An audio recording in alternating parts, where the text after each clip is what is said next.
I'm Raymond. You're watching RPadTV 3000, and today's show is all about the Marvels, the latest movie in the Marvel Cinematic Universe. Joining me today is the excellent Marcus Beer, my co-host on the Beer Pad. You know, it's the first time I've heard your intro sequence on RPadTV 3000.11. It's ballin'. It took me back to the 80s when I was working in the clubs, and I had the little glow sticks and yeah. And sorry, also, I'm looking whiter than usual today. No worries. And also up there, and also white, is the excellent Paul Semel of paulsemel.com, veteran video game journalist. Paul, let's do a quick update on your website. What's going on? Good. I brought props this time. Props? Uh-oh. Yes. So he's now going to do marital aids. No. And I'm not turning into Carrot Top. No. So this week on my website, there are a lot of good stories of. I got to make sure I hold this up. First of all, I reviewed this. Yes. The new most excellent Jimi Hendrix live album, which interestingly was recorded a week before his album actually came out in America. And has him tearing through Sgt. Pepper's Lonely Hearts Club Band. And that's in LA, right? Yes, it was at the Hollywood Bowl in 1967 when they opened for the Mamas and the Papas. And you were there, and you were 46. I wish I was there. I really wish I was there. The other thing I put up this week that was worth noting is the new cartoon book by Jeffrey Brown, Mandalorian and Child. I don't know if you guys know Jeffrey Brown, but he was like an indie comic and really, really good. And then he started writing these very funny Star Wars books. He has one where basically it's if Darth Vader had Luke and Leia when they were little kids. I have that one. So he did that. And then I had that one too, and I bought it for my foster son. Back when I was foster, we sent it with him when he left us. So. Oh yeah, I remember that. So special RPad TV. Yeah, so that was last week, and then this week coming up a bunch more good book stories, including I just happen to have this one, a new book of poetry by Nick Flynn, who's an excellent poet. If you like poetry, he's definitely worth checking out, and that'll be up by Tuesday or Wednesday, I think. I can't remember. So excellent. If you want to check out Paul's work, you can find his website in the YouTube description as well as the Facebook description. It is a wonderful place for video game reviews, previews, interviews with authors, and obviously music reviews. So go there. You will be happy. So today we're talking about the Marvels. We have a Turtle Beach giveaway, and real quickly, why don't we do our short bite-sized review of the Marvels? I will start first and say the Marvels is my favorite MCU movie since Endgame, and the Khan family is absolutely delightful. Marcus, I'll throw it to you. It's absolutely my favorite Marvel movie since Guardians of the Galaxy 3, which makes it two really good Marvel movies since Endgame. Because everything that came before was mediocre as hell. And yes, Kamala Khan's posse, the family, love them. Great movie. Fuck the haters. Paul, what do you got? I also say fuck the haters. For me, it was the best Marvel movie since the third Spider-Man, Tom Holland, the team up with Doctor Strange. I never remember the name of No Way Home. No Way Home. And yeah, the cons are delightful, but the whole cast was great. Yeah, it was just a very exciting, interesting, fun, enjoyable movie. And if I could buy the Blu-ray today, I would. Wonderful. Now, as you said, Paul, there were a lot of great performances. Let's talk about the leads for a bit, starting with the excellent Tiana Paris, who we met in WandaVision. She plays Monica Rambeau, who in the comics was also a Captain Marvel, but she was Spectrum and had a bunch of Photon, had a bunch of goofy names. Paul, what did you make of Tiana Paris's performance? Or as they call her in France, Tiana Paris. She had the most impressive, in the sense that I knew, like, because of Ms. Marvel, I knew what to expect from Iman Vellani. Because of the other movies, I knew what to expect from Brie Larson, Right. Samuel L. Jackson. But you didn't get as much of a sense of her in WandaVision as the other ones. And so for me, seeing her, she really came into her own in this, and she was really, really good in this. Yeah. There's a spoiler alert. Oh yeah, this whole video will be full of spoilers. Just fair warning. Yeah. So there's a whole sort of tension between Monica and Carol because of the fact that Monica's mom died while Monica was in the blip, and she feels like Carol didn't come back, although she doesn't know that she did. And so there's like a weird tension, and the way those two handled that was really, really well done. In fact, one of the things I think is big in this movie is the feelings were real, and the emotions were very deep and genuine. And so when those two have that weird bit of tension, it was palpable, and that, a lot of the credit for that belongs to Paris or Paris, or I don't know. Yes, completely agreed with you, Paul. Marcus, what did you make of Tiana's performance? I thought she was great. I mean, the whole cast were great. The three main leads were absolutely outstanding. I thought she brought the pathos. She was the one who had all the feels for, and the counterpoint to Miss Marvel, who's obviously just squee Captain Marvel. But she brought the pain. She brought the "I've lost my mum. You weren't there for me, Auntie Carol. 30 years. Where were you?" And we see some of that in in the memory sequence where you see, she gets a revelation or two anyway. But yeah, I thought she was understated at times. She didn't oversell any of the things. It could have been so easy to hit ham mode with that part and make it bigger than it needed to be. And yeah, I thought she was spot on. Yeah, I totally agree with both of her points. As Paul said, she was a supporting character in WandaVision. She didn't have her own series like Ms. Marvel, and she wasn't in the movies and didn't have her own movie like Captain Marvel. So she was kind of the unknown coming into this, and I thought she knocked it out of the park. And to Marcus's point, yeah, I really think she helped Captain Marvel develop as this character because of the conflict they had and how they progressed from that. Now, let's move on to Iman Vellani's completely wonderful Ms. Marvel, who is one of my favorite characters. I've loved her since the G. Willow Wilson comics, loved her series on Disney Plus, and I loved her in this movie. She just brings this fun feel, and a lot of Disney execs were surprised that so many adults love her, but I think it's because they remind people our age of what it was like to be a comic book fan and be a fanboy or fangirl at that age. And her getting to meet these characters because they're real in her world, it's something that, we see ourselves as kids in her character. What did you make of her performance, Marcus? First of all, to the Marvel executives, you know nothing. You're surprised that character and that actress resonated with everybody. In fact, you should do us all a favor and piss off, because you're the reason that a lot of Marvel crap has been crap for the last 2.5 years, 3 years. She was brilliant. If Teyonah Parris was the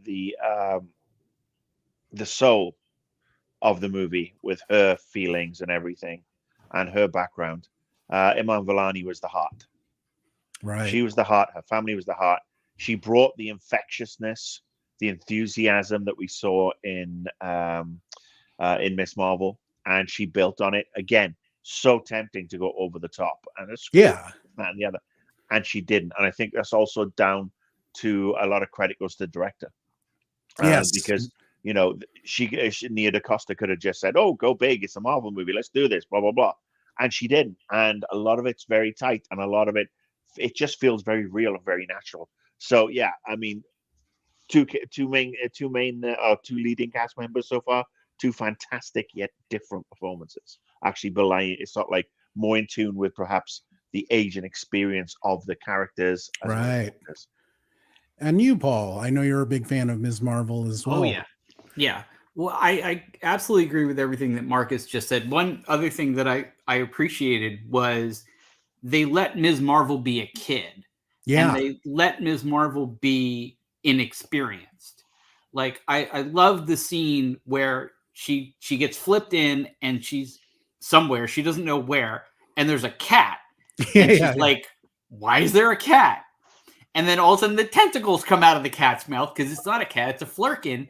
And she lets out this blood-curdling scream that seemed very, very real. And I thought that was great that they let her do that. But otherwise, yeah, she's just a delightful. She's a delightful character. She's a delightful actress. I was just, it's interesting to see the reaction on social media, because literally even people who hate the movie are like, she is amazing. Make her the center of the Marvel universe going forward, because she's just so infectiously adorable and likable, and you just want to go up to her and give her like a reassuring hug and say, "Good job, kid. Have a cookie." Hopefully you're not doing that while you're in your van with tinted windows. But can I just add something to what Paul absolutely said? With regards to making her the center of the Marvel universe, there is a Tony Stark-sized hole in the MCU right now. Yeah. You would have thought T'Challa could have filled it, but Right. that's another hole. So there are so many characters that have left that actually were major parts. I see a lot of sense in making her, one of the centers of the MCU moving forward. I do think at some point somebody is going to write a script for Miss Marvel where her heart is going to break and she has to do something. I mean, we saw a hint of it when they were rescuing the Skrulls. Yeah. Yeah. And at some point, somebody 5-6 years down the line is going to get to that place where she loses someone. And that's going to wreck us all. We are all going to crumble because God. I think we will go from this Miss Marvel who's like so happy-go-lucky, so just thrilled to be there. If they're really clever, they will give her a switch to a darker, more jaded for a little while. And that'll be a whole wonderful thing to explore that will break every heart of every MCU fan. I am ready to go on that roller coaster should that happen. And looking forward to it. We have a couple of comments from Facebook. Maria says, "I love her. So funny." And Carlos adds, "Yes, Ms. Marvel and her family interacting with Saber was awesome." Completely agreed. We will get more to the cons later. One of the moments that I loved with Amon's performance, where she had a brief moment towards the end with Captain Marvel, where she apologized for being too much of a fangirl and not treating her as a person. And that really surprised me, because I didn't think they would give her that maturity and depth. And I love that they did.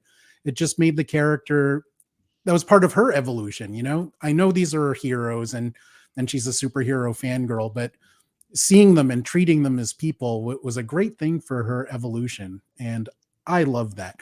Now, last but not least, of course, is Brie Larson, Captain Marvel herself, who did so much in this movie. And she has been highly criticized by Marvel Comics or MCU fans for her performances. And some of it was because in the first movie, she was playing a brainwashed character that was recovering her memory. So there was some, stoicism there. In the Avengers movies, she's kind of frigid and stoic. We get to learn why in this movie. Now, is that a case of course, Brie Larson is a marvelously talented actor, but is this the case of the writers finally giving her better material to work with, or is just the natural progression of the Captain Marvel character? Paul, I ask you this. Oh, I think it's just a natural progression. I think that they needed her to be something in that first movie, and they needed her to be something in that first movie because of the role she was going to play in Endgame. And so I think that's why she was like that. But I think they always kind of knew. I think they may have known, that that this is what they were going to have her do. That maybe not the exact plot, but maybe that there was something that that weighed heavily on her. Or maybe not. Maybe they just were like, okay, so how do we explain why she's like this? Okay, something weighed heavily on her. What could that be? Well, she said she was going to go after the Supreme Intelligence. What if she fucked that up? Haha. And Marcus, what did you make of Brie's performance this time? When we were talking off camera, you mentioned this is the best Brie Larson has done in the MCU. Absolutely. She really she shows her range in this one. Yeah. And you can see her Carol Danvers evolve from the first moment through to the last. I mean, and yeah, we talked about the things that, about her being almost like robotic, Right, and a blank slate in that first movie. And then even in Avengers Endgame, there is just this stoicism. I'm not sure if even is stoicism. She's just so cut off. And now we see why. 30 years of not interacting with anybody else except fricking Ghost, who is a wonderful Flurkin, but at the end of the day, it's Flurkin. So I mean, the fact that she's been on her own, and you see her come out of this shell as the movie progresses, and and you get to those end scenes, and you start to see, hang on, this is a Carol Danvers that could lead the Avengers. right. And lead the Avengers with some heart, and lead them with obviously a tactical acumen. She could replace Captain America. She is there now. She is conquering her demons, or has conquered maybe her demons. And I think that is a lot of testament. I do think that Paul hit on a point. I'm not sure they actually planned this on the first movie. I think the first movie was probably just not her greatest performance as well, and then they didn't know what to do with her because she was so powerful in Endgame. Right. But now it's Brie Larson's best performance, and we know she is an excellent actor. So yeah, and the best thing is that all three actors brought so much, and just they fit together so well, even from the get-go. It may have been like a jigsaw where you were just hammering the pieces in, but then they grew and expanded, and the whole sort of like picture began to come together. So yeah, they complemented each other from the get-go, and I thought it was pretty fantastic. Yeah, I love that you mentioned her range, because we have her being the hero, we have her being completely kick-ass, but we also have her being vulnerable. We also have her being a silly princess, which we're going to get into more later. Yeah. And she has musical talent. She recorded an album, I believe, in her teens. She sung in the Scott Pilgrim movie, this wretched movie that I watched called Basmati Blues. She has a wonderful voice, and her singing was great, but it's one of the worst things I've ever seen. I'm sorry to cut you off, Paul. What do you got? Well, what I was going to say is that to me, one of the highlights was the interaction between the three women. Yeah. One of my favorites, one of many great scenes in this movie was the double Dutch scene. Yeah. Like, it was just hilarious. And I love that they were like, how do we figure out how to work this? And they're like, juggling, double Dutch. And like, they started doing that. And it was just, that whole scene was just fantastic, because it showed all three of them being themselves, but also how well they work together. And yeah. Yes. There's a lot, but that's, that's one of like 87 great scenes in this movie. Now, I was talking about this movie with a friend, and he brought up a point that I didn't really even think about with these three characters. As we know, and as we can see, Brie Larson is in amazing shape. She has an incredible diet and workout regimen. And one of the things that this person appreciated is, to him, Tiana Paris and Iman Vellani look like they had actual human bodies that people could identify with. So, I mean, did that come up for you at all? I didn't even think about it, to be completely Everybody honest. did, though. I mean, if you think about it, yes, I mean, Brie Larson is, Brie Larson, military, trained Captain Marvel. But you look at the male characters, you look at Kamala Khan's family. They look like normal human beings, from mom to the brother to the dad. Nick Fury is showing his age. Yeah, Nick Fury now at 80 has the same body that I have at 52, and I think it's overdue. So I think they got it, well done to Marvel and to Nia DaCosta on bringing a lot more realism to Yes. the body shapes. That's because you can be super fit and have superpowers and still have a bit of a tummy. Yes. Love it. Now we have a few comments here. Manta Delana. That sounds like the Copacabana to me. In the Manta Delana. What would it be if Marvel did a crossover with DC's Young Titans? Well, to answer that, that would be a licensing nightmare. It's very hard for two companies like that to do crossovers, even in comics, which they've done a few times. They've done the book crossovers, but yeah, we would never see that. Yeah, not unless Apple buys they would Disney have to and, do it. They would have to do it for charity, which is a lot of times what they do with the books. They would have to say, we're going to do this for charity, and we'll, the two companies will split the cost down the middle and whatnot. Trying to make that movie for profit would just be.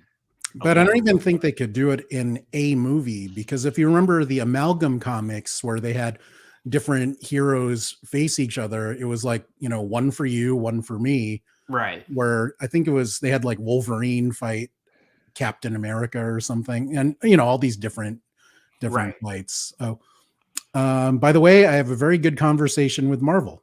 I hope you do, sir or ma'am or person. Carlos adds, I agree with Marcus. Brie does better in this movie, unlike the parts she's had before. And Painstorm, that's a great name. Excellent talk about the Marvel movie. Thank you. And there's more to come. I hope you stick around. Now, a superhero movie sometimes totally hinges on the villain. And one of the best villains in comics and movies is Magneto, because he has a viewpoint. He believes he is doing the right thing. He has a genuine love for the mutant people. He was obviously traumatized in Nazi Germany, and that shapes his worldview. So you see he has a point, and you can almost empathize with him. You might be doing things the wrong way, but you see where he's coming from.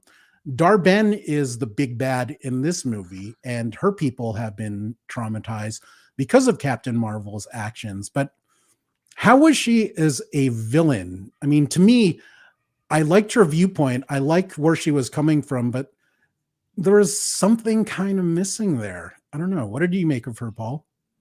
I liked her. I believe, again, there's that emotional component. I believed her pain. Yeah. I really do think, that she was misguided. Right. And we could tie that to what's going on in our world, but we won't, because we don't want to get all kinds of grief. But I really did believe that what she was doing, is what she thought was the right thing, even though it was revenge. I mean, in some respects, what she was doing was revenge, because she could have gone to some other planet where nobody lives, take their atmosphere, take their water, take their sun. She didn't have to go to Earth and to the dancing planet and and whatnot. She was driven by revenge. Right. It was very much a personal thing for her. Yeah. Marcus, what did you make of Dar-Ben?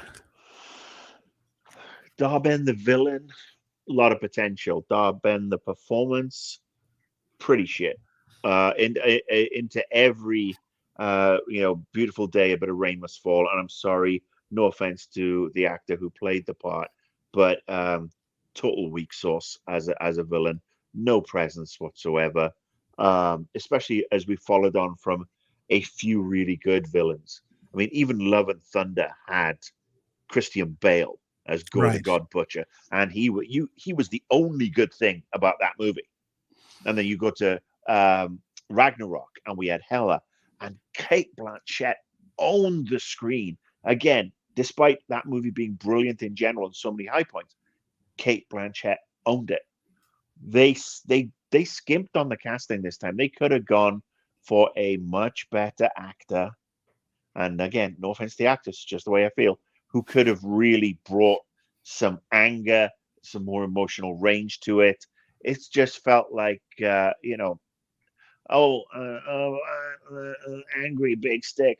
I mean, even Lee Pace as Ronan the Accuser in Guardians, he was better, and he delivered actually more energy in his brief cameo in OG Captain Marvel than I think this actor did. She's definitely, unfortunately, the weak point.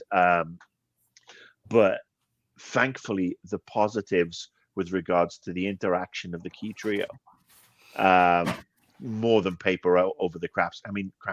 She basically became a secondary or tertiary thought. And the fact that she wasn't on screen for a huge amount anyway, I mean, she literally had the personality of unsweetened almond milk. So I agree and disagree on some of those points. As you were allowed to.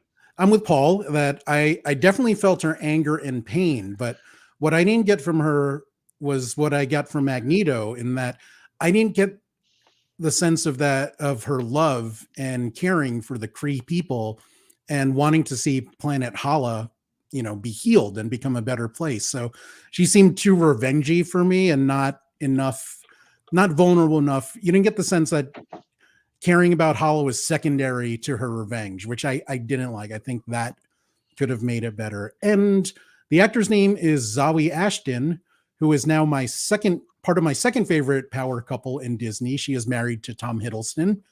So I think they're just behind Obi-Wan and Hera for the Disney power rankings in real life there.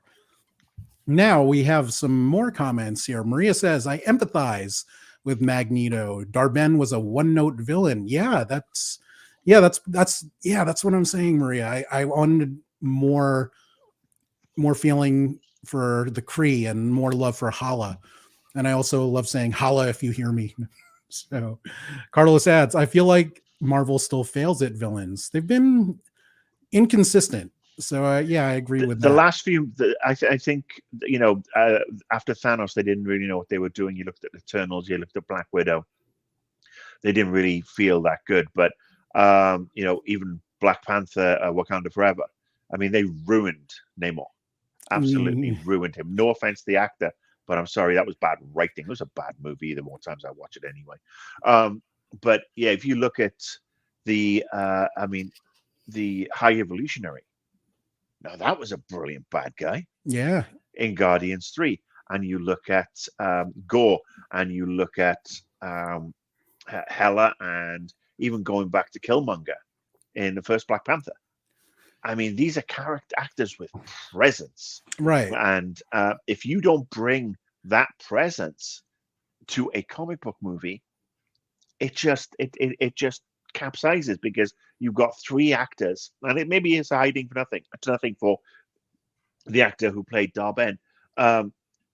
She is up against three actors at top of their game, who are, as unite as the Mega Magic Marvelous Trio, and she's here perhaps trying to stabilize the boat, and it's tipping because she is just outnumbered, and that's maybe unfortunate. It could be the unfortunate issue for her, and I do feel for the actor, but she's definitely the weak point in the movie. Now Maria adds, leaving I believe she means the Skrulls behind, was a holy crap moment. If she left Skrulls behind, I'm not sure what that means. So, well, no, she left it was the Skrulls on the planet. Yeah, yes. But that was again a beautiful scene where you see Captain Marvel yell at Miss Marvel, and she just crumples. Her face is just stunned that her hero is doing this. So it was great performance, great lines, great direction. And she also says, you're right, DC knocks villains out of the park. I don't know about that. Yeah. Let's go Wonder Woman 1 and 2.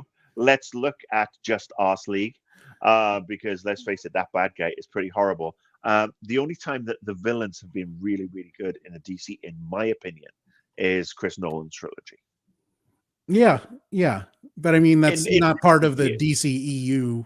No, it's not. No, so, but but I respect Maria's opinion, even though she is so inherently wrong. Luck my adds, good details of the Marvel comic review. Maria brings up Bane. Yes. I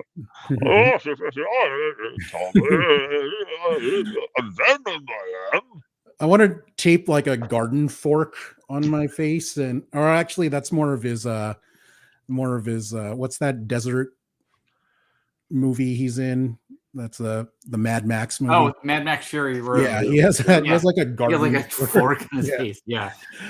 Let me holla at you. Oh, Banyo. There. That's from the Harley Quinn series where they thought Bane was saying his name is Banyo. That is excellent. And Rockamane, appreciable Marvel's reason for making a movie. I think that was a haiku or something. Could be. We'll see. Now, I do want to take a second here to talk about, as I cover my face, talk about my friends at Turtle Beach.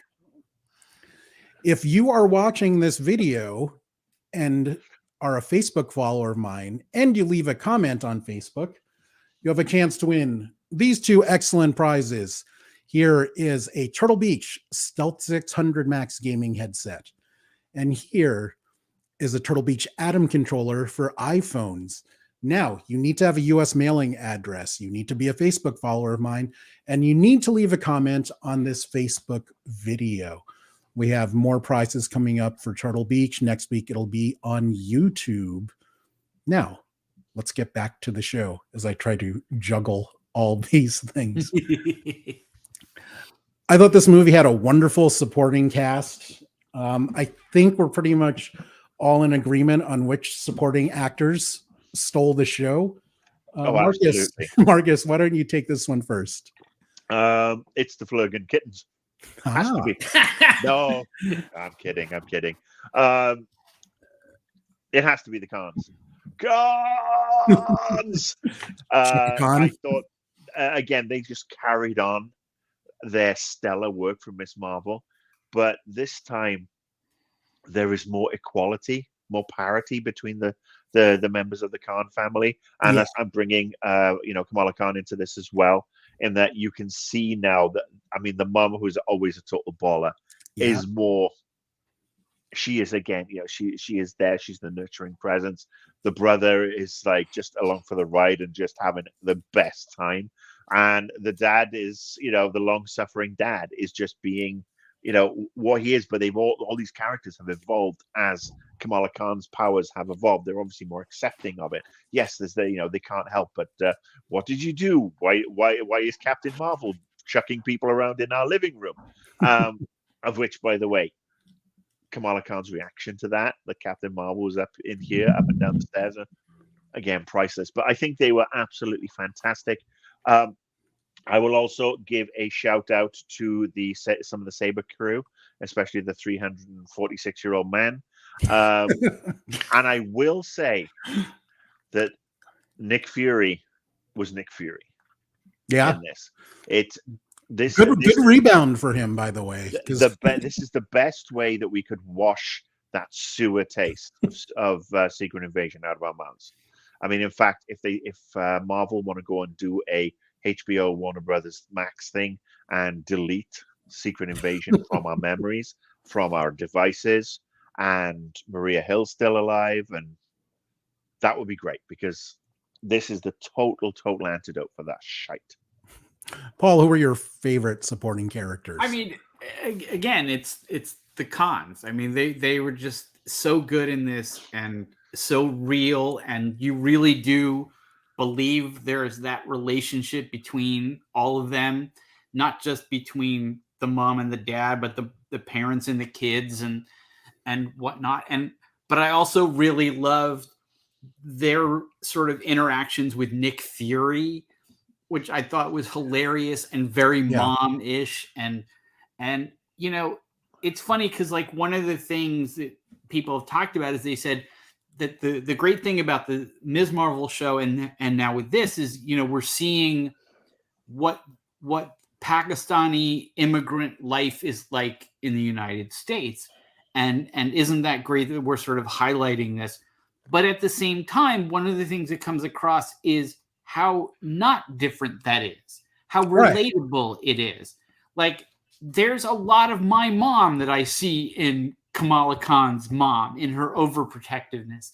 There's a lot of my dad I see in her dad and the way her dad interacts with her and with the mom. The only thing I would say is there was a part of me that missed her sister-in-law, her brother's wife. Right. I don't really know why. I mean, well, I have a theory why she wasn't in the movie, because she does a TV show now. So she may not have been available, but I kind of missed her, but I don't really know what she would have added except just to have been there. But then again, who knows? Right. It would have been nice to maybe see some of Kamala Khan's friends. The sister-in-law I didn't miss at all, even though she was pretty cool. But the two friends, Yeah.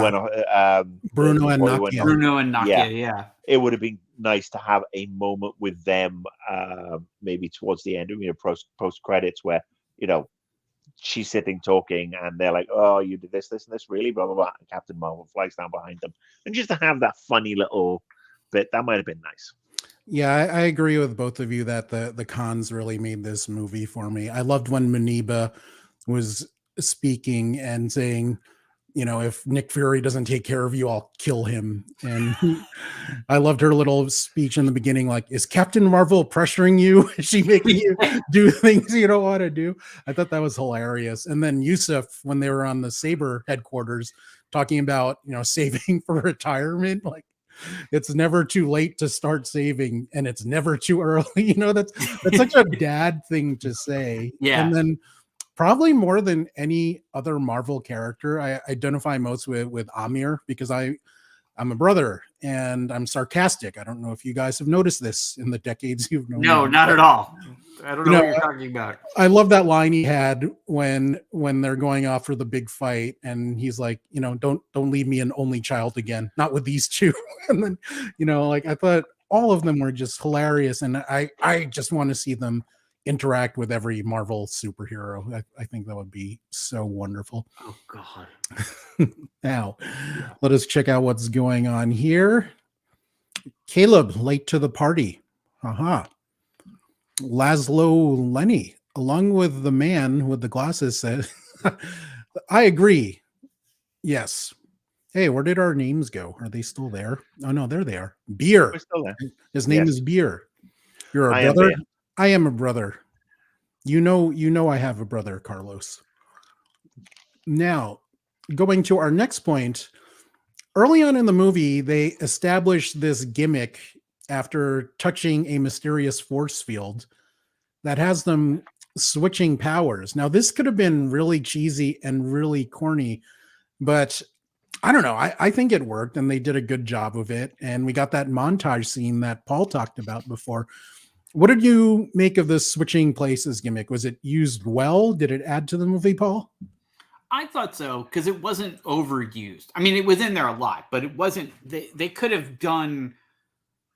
What I was worried is there's a scene in the Fantastic Four movie that Jessica Alba won, where there's like a weird montage of things that now that they have powers they can do. Oh, yeah, I remember that. And there's like a scene when like Mr. Fantastic is in the bathroom, but he doesn't have toilet paper. So he stretches, yeah.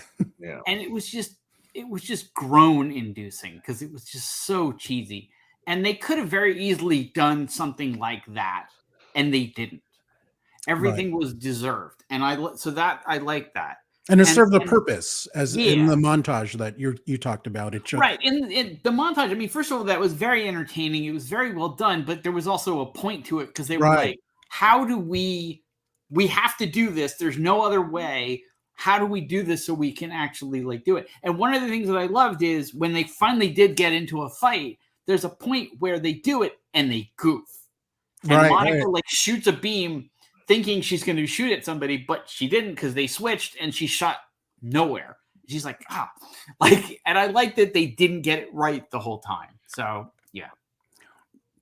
What did you think of switching places? Not the movie, Marcus, but this gimmick. Oh, it was brilliant. It was so well done. And as Paul said, it could have been such a, it could have been a minefield. It could have been so cheesy, but it was not overdone. It clipped along at a fair old pace, which was good.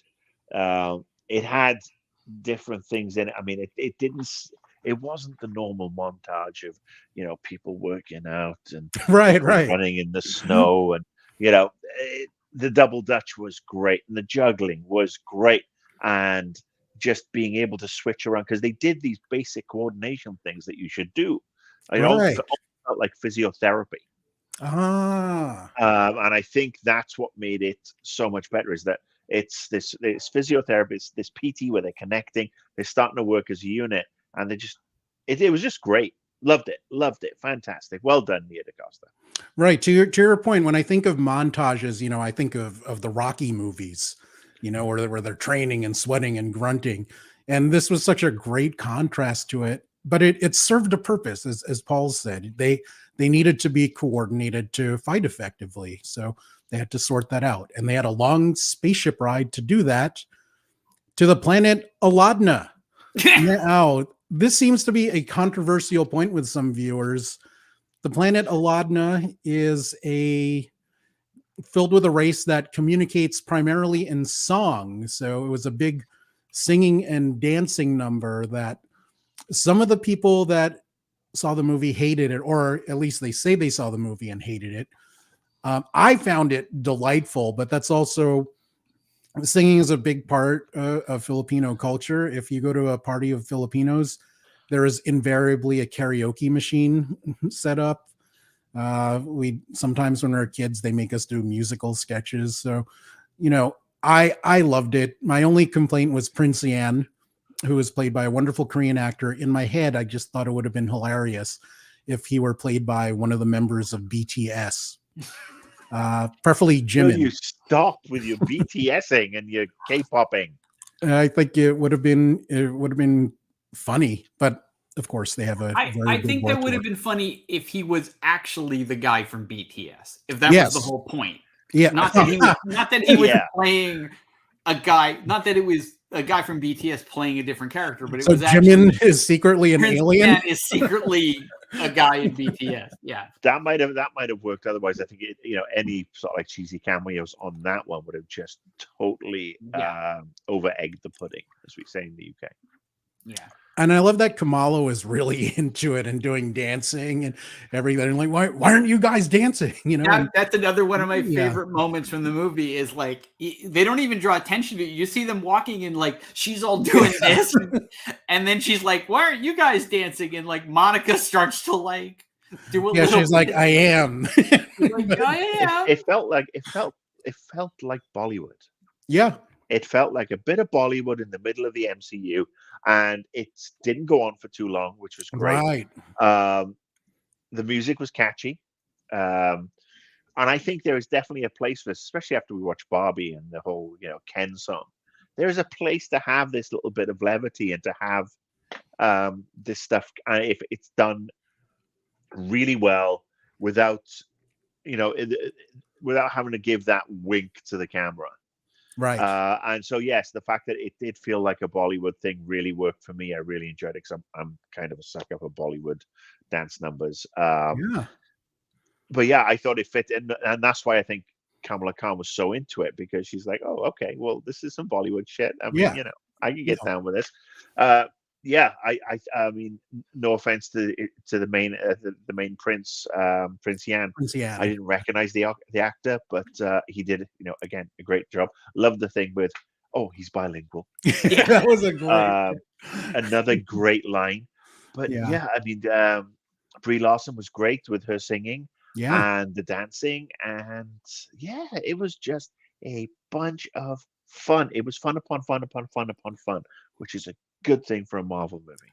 And I love that she's now 80% of the way to being a Disney princess. She just needs Goose to talk, and then that's it. That's all you need to be a Disney princess. Now let's check out the comments section here. Missed a few.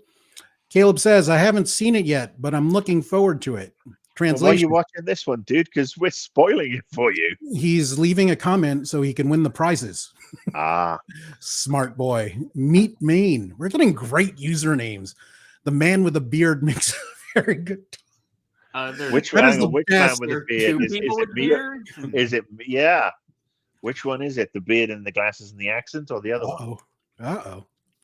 Yeah. Maria adds, I like the switching places gimmick. I thought the singing scene was okay. Her being a princess could have been executed a little differently, a little grander. Kamala made that scene. Yeah. Now, Kamala makes so much of this movie, so Yes, I agree with you there. Lech List, watching the topic of the Marvel matter. What about the production system is professional? Yes, because I'm not entirely sure what all of that meant. Are these AIs? They might be AIs they might be are they bottish. reaching out for us to talk to us? Do they want to communicate? Do they need love? Is that what it is? It's Ultron, but like 10 or 12 stages before he becomes. And if it's Ultron. not AI, it's just English is a real problem for you to type, I apologize. And thank you very much for watching. So this segment is just this is more of a thing for me. Early on in the movie, we learn that Kamala's bangle and the matching one is a quantum band. And for comic book fans, the quantum bands are something that the comic book character Quasar used for a long time. He is this fellow here, Wendell Vaughn. And Quasar is one of my favorite comic book characters because he has this silly costume and silly bangles for a man to be wearing. But also there is a running joke between my friend Chris Baker, our friend Chris Baker, I'm sorry, who used to work at Marvel Games. I used to jokingly say, hey man, when's Quasar going to be in a game, for like years? Then he finally had me as like, hey, here's my boss. Can you pitch him on Quasar? And then I was like, oh shit, I got to do this for real.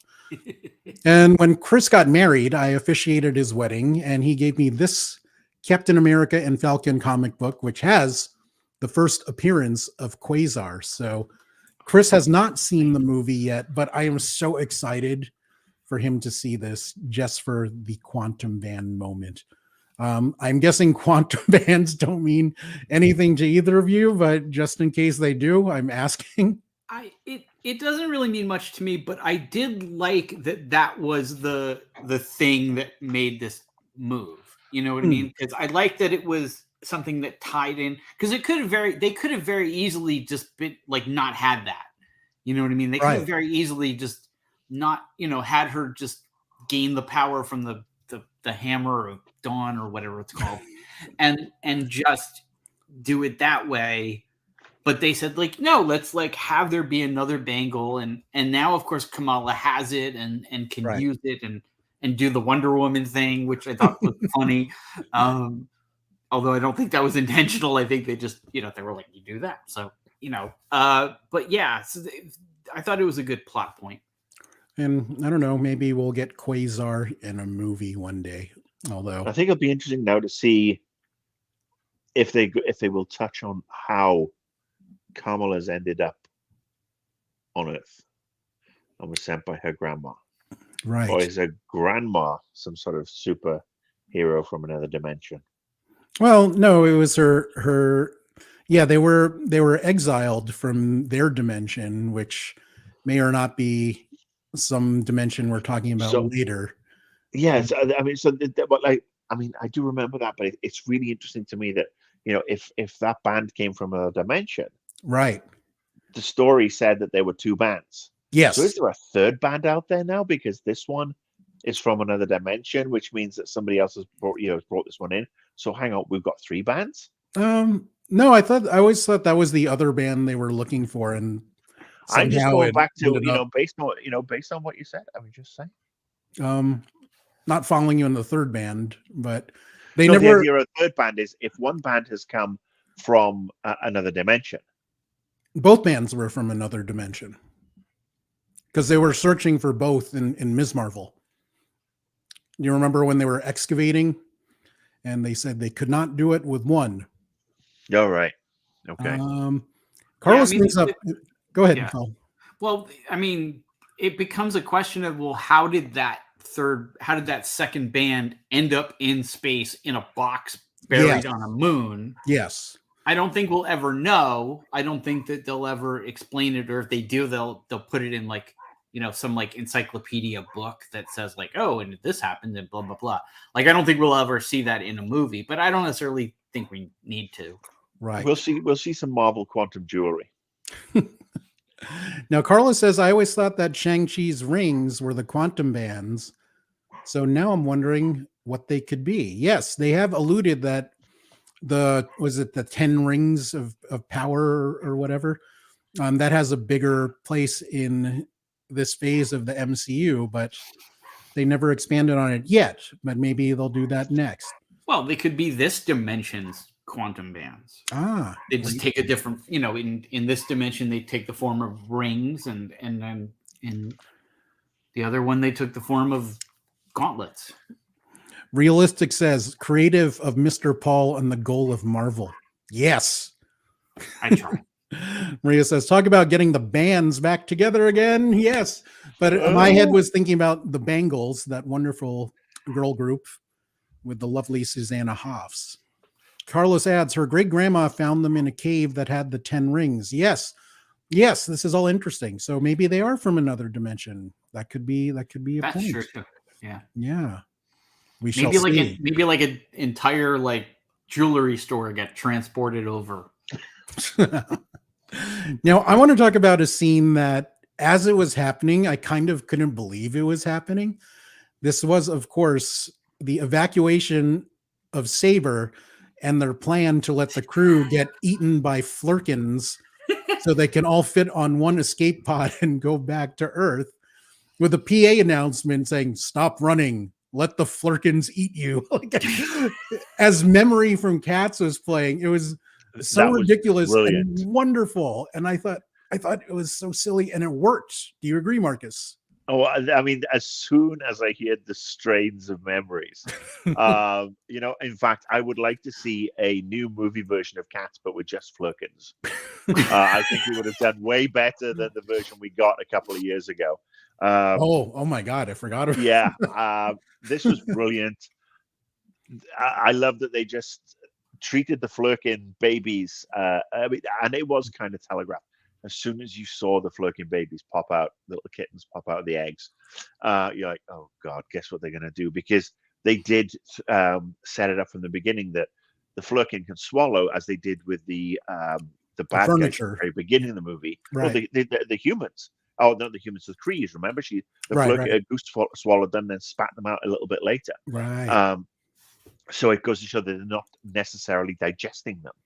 So they set that up, which was great. I thought it was so well executed, and even just Kamala walking around, putting like blocks up, and so people can't run, and then holding the cat to go and firing it like a four-legged swallowing machine.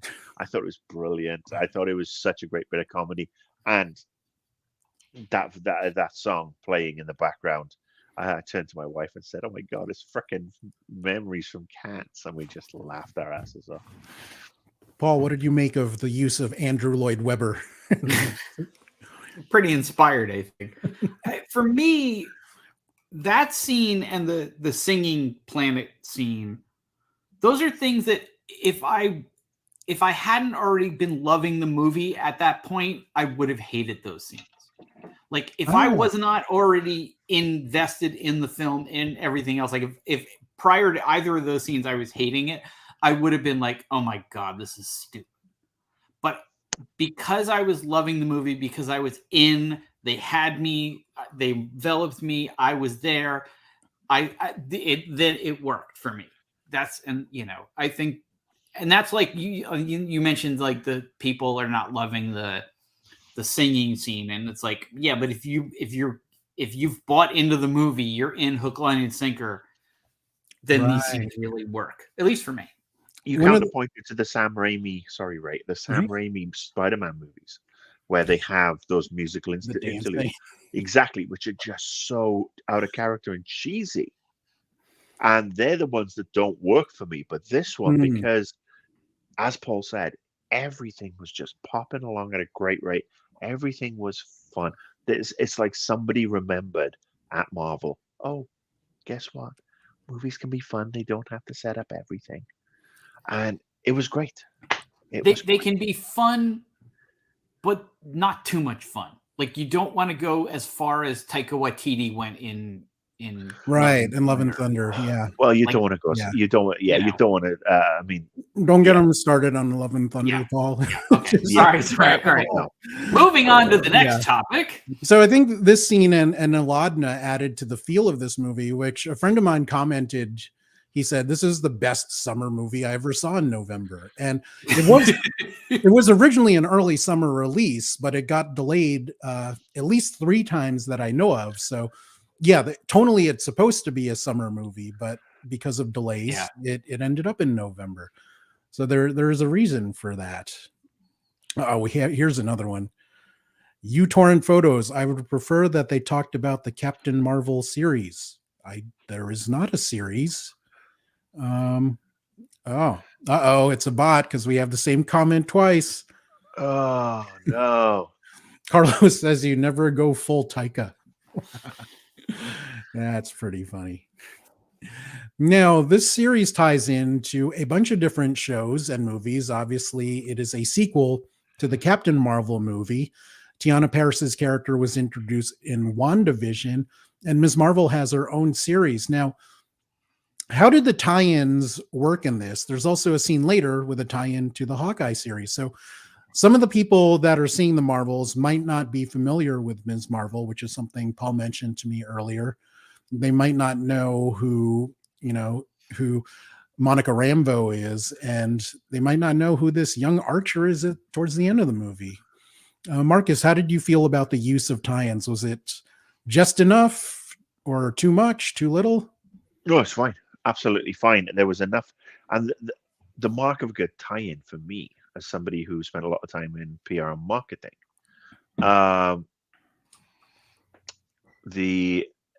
sorry, I'm reading the comments. I'm seeing the bots come through now. You need this. Yeah. Wankers. Yeah, I think they didn't overdo it. They didn't, again, over egg the pudding.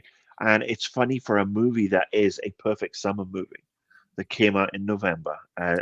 As was said. They had all this fun, but they also had this restraint, which was lacking in movies like Love and Thunder. Because, we have to dial everything up to 10 to top the last one.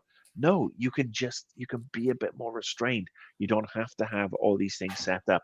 There was a couple of mentions about, about the WandaVision thing and her walking through a witch's hex. And it was like, oh, okay, boom. Yeah, we're superheroes. That's what we do. We learn this stuff. We walk on. The Miss Marvel stuff, the family was there to carry that over. That was absolutely, fine and dandy too. I thought, especially on the end thing, it just made me crack up with that speech, recreating Nick Fury's iconic speech to Tony Stark at the end of Iron Man. And that, it would go over the heads of a lot of people, but then a lot of people would score, oh shit, they just set up Young Avengers. And they've done it with, in a really cool way. That's a nod back to 2008. Right. Now, Paul, you said something to me on Friday where it was along the lines of, yeah, even if you didn't know Ms. Marvel before, by the first third of the movie, you'll just be in love with her and her family. Yeah. Well, I do think that if you haven't seen Ms. Marvel, you would be confused as to who she is in the beginning of the movie. But I actually think that worked because nobody else knew who she was either. Right. I mean, they had the file on her, but Nick Fury didn't know who she was. Like, she shows up and Nick Fury's like, what the hell? Who are you? And same with Monica. So I think for that, it worked.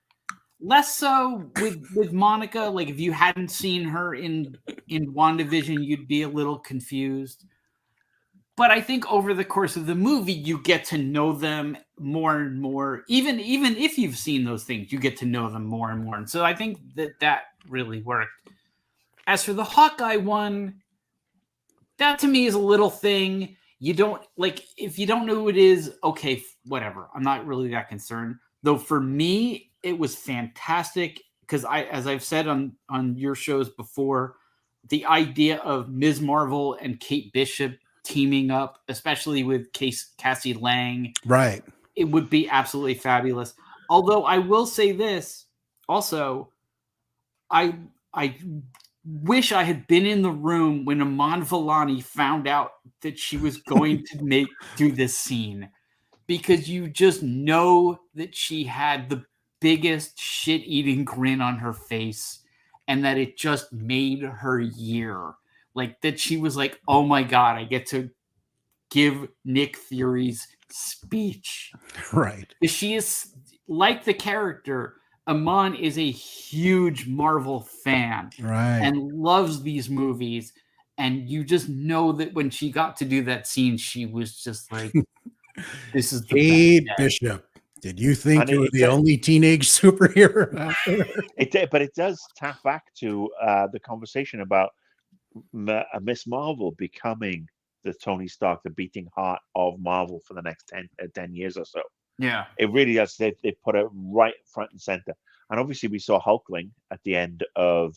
well, we had both kids in WandaVision. That is not Hulkling. That was Sakaar. Oh, no, so right. It's Hulk Jr., isn't it? Right. Baby Well, Hulk. you have Ant-Man Jr., Hawkeye Jr., Wanda's imaginary kids. Wanda's imaginary kids, Iron Man Jr., Ironheart. Ironheart. Yeah, Riri Williams. I mean, technically, you could bring in Spider-Man because he's the same age. I mean, he's younger than Kate Bishop, but older than Miles Morales live action debut. Yeah, I agree with Marcus here. Isn't like Tom Holland like in actuality like 40 now or something? No, not quite.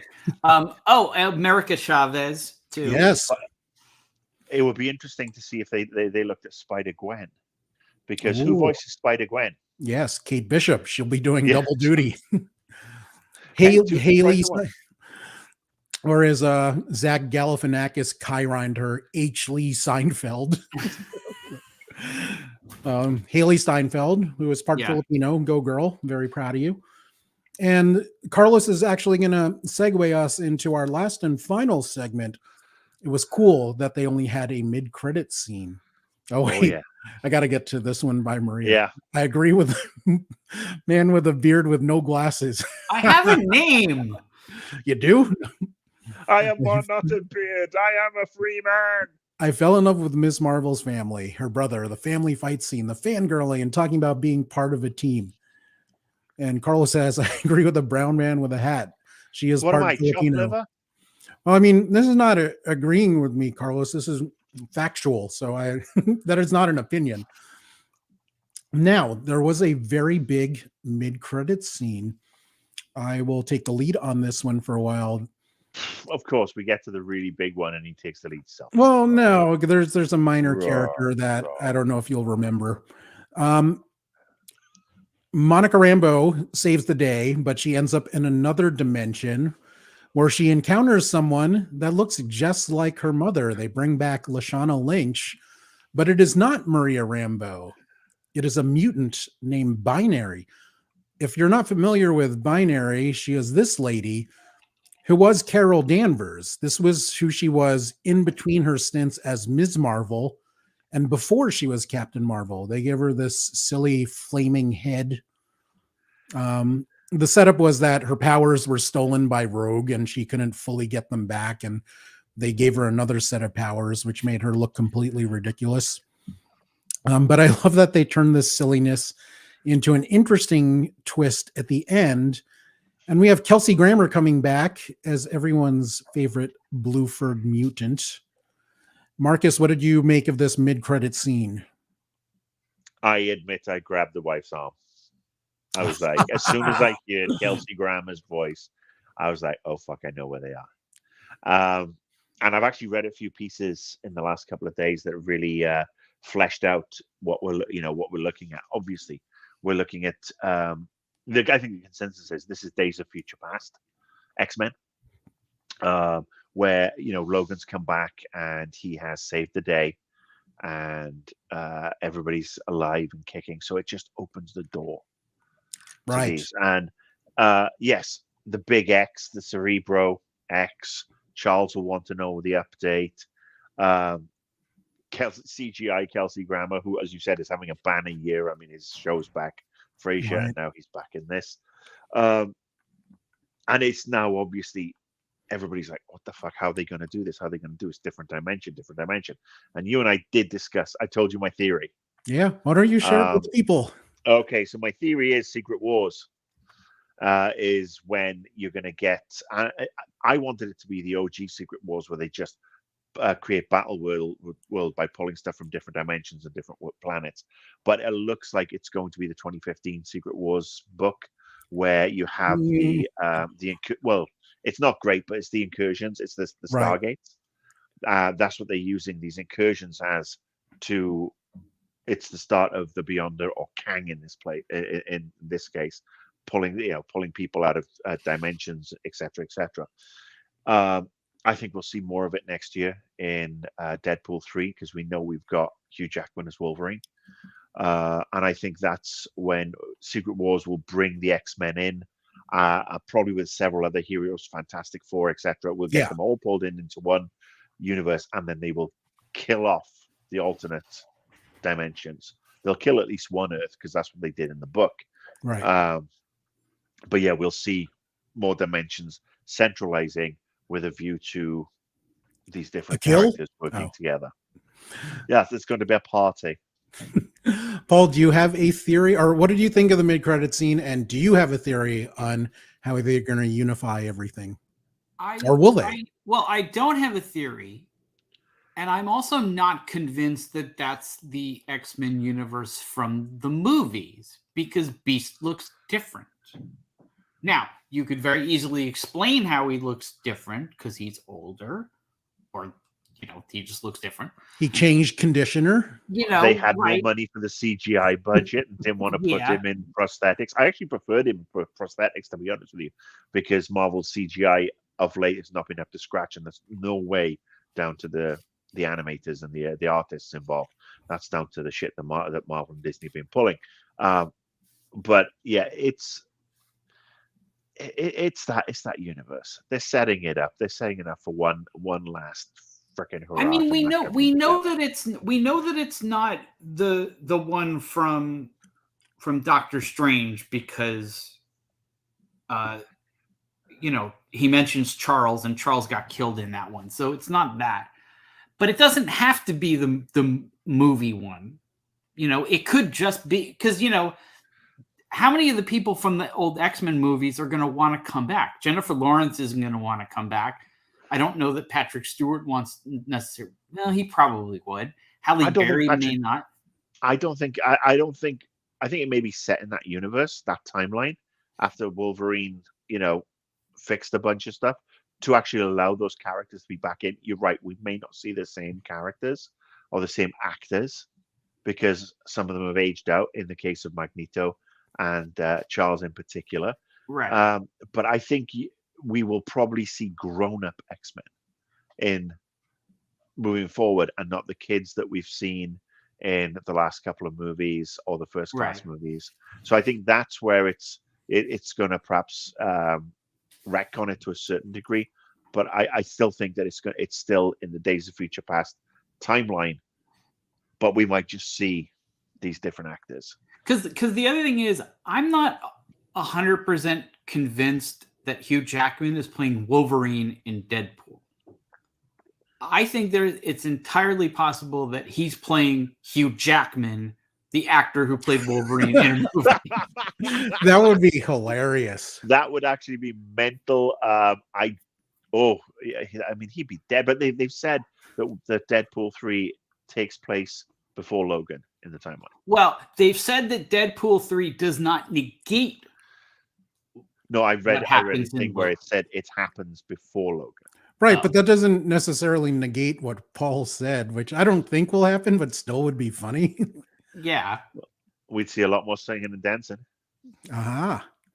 Yes. I mean, because that's something that they would do in a Deadpool movie, is they would have him somehow wind up with Hugh Jackman and drag him along and make him wear that outfit, and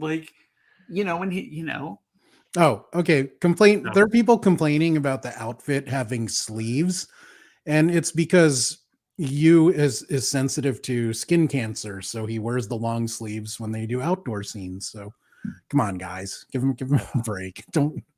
He doesn't have that much of a healing capability. Yeah, in real life. But did you like the mid-credit scene overall, Paul? Were you happy with it? I did. Yeah, it was entertaining, and again, we talked a lot about the emotional content of the movie, and the the emotion that Monica has when she sees her mom. Yeah, that was heavy. Again, exactly. That was a very emotional moment for her.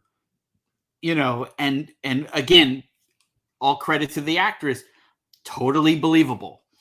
But yeah, I mean, I don't know, because I pondered the whole question of how they get the mutants into the MCU, because up to now they haven't had mutants, Right.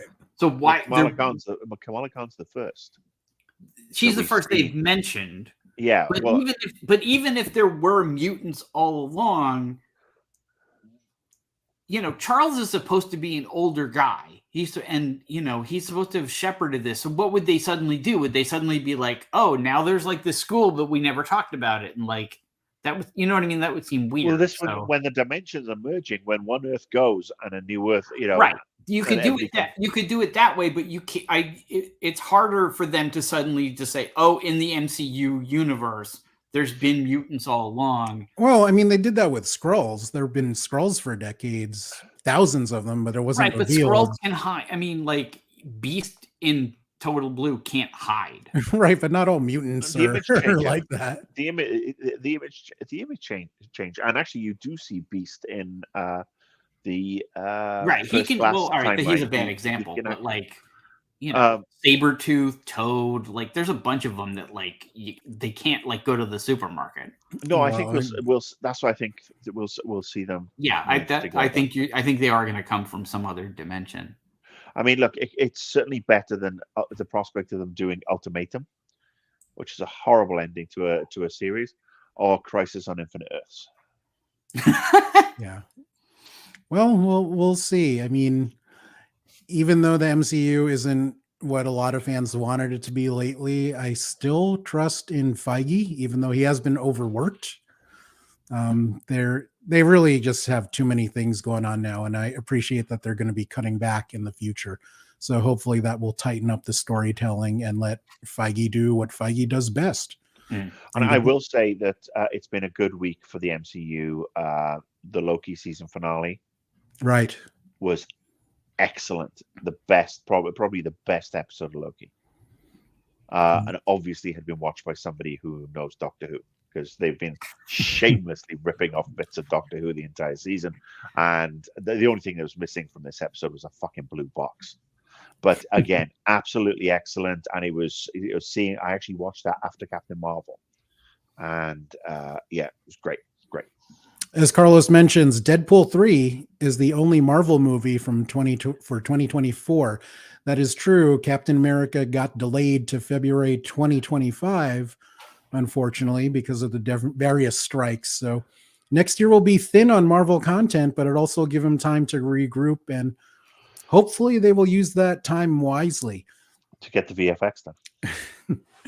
Now, this movie is, according to some sources, the lowest MCU opening ever, which makes me sad. But if you watch this video and haven't seen this movie, which would be kind of weird, I really hope people go see this. Maybe it'll have a good, not great second weekend, and they could break even, because I really love this movie. This will be rewatched a lot by me.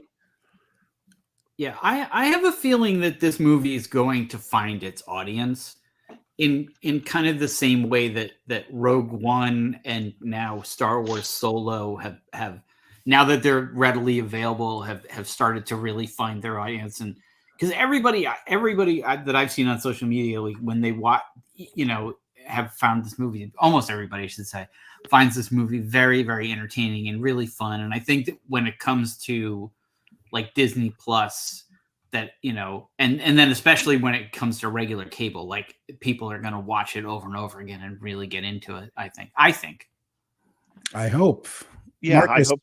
I hope so. I echo what Paul said. I mean, and I will echo what I said at the beginning. Fuck, I hate this. Anybody who judges this on the fact that there's a female lead cast and that two of them are people of color can go suck a very large bag of hornets' penises, because the movie is great. It is one of the most entertaining Marvel movies we've had since Endgame. Agreed. Let's face it, everything that's come out since Endgame, with the, you know, and I'm not including the Spider-Man, the Sony stuff there, that's Sony. Everything that's come out from Endgame has not borne rewatching. Black No, Widow. I've rewatched Shang-Chi several times. Yeah, but Shang-Chi, the blandest superhero outside of OG Captain Marvel, because he's not well written. And I feel sorry for the actor involved, because he's a great actor. But when you're, I said this to you before, when you the character's sister and the character's best friend have all the best lines and all the best, personality, that's not a good thing. He was a male. He was an Asian Iron Fist, and I mean the Iron Fist from Netflix. That bland milquetoast motherfucker. Right. So Yeah. I would say that, I know you have your personal opinion, but I mean, this is still one of the best Marvel movies since Endgame, period. Because it's fun. It is fun. Shang-Chi is fun too, but Shang-Chi doesn't have a lead who has a great part written for him, unfortunately, in my opinion. Well, maybe we'll see if these ladies can get on the talk shows now that they're free to talk about their movies. Maybe they can draw up some interest.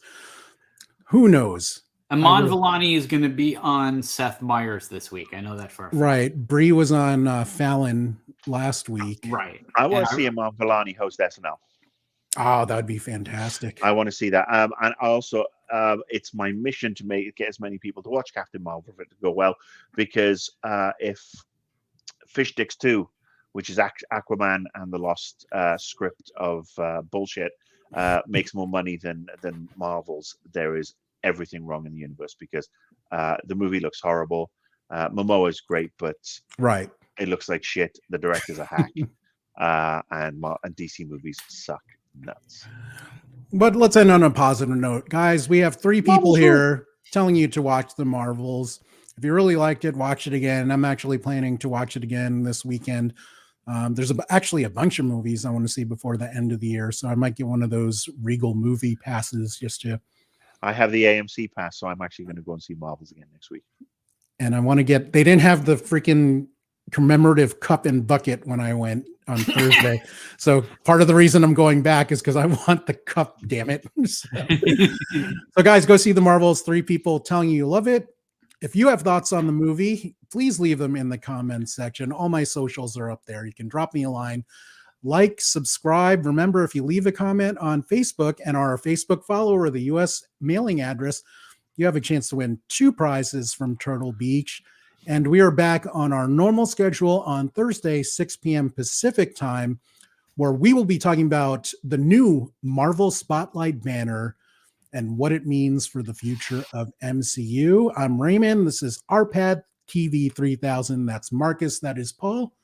Bye for now, guys.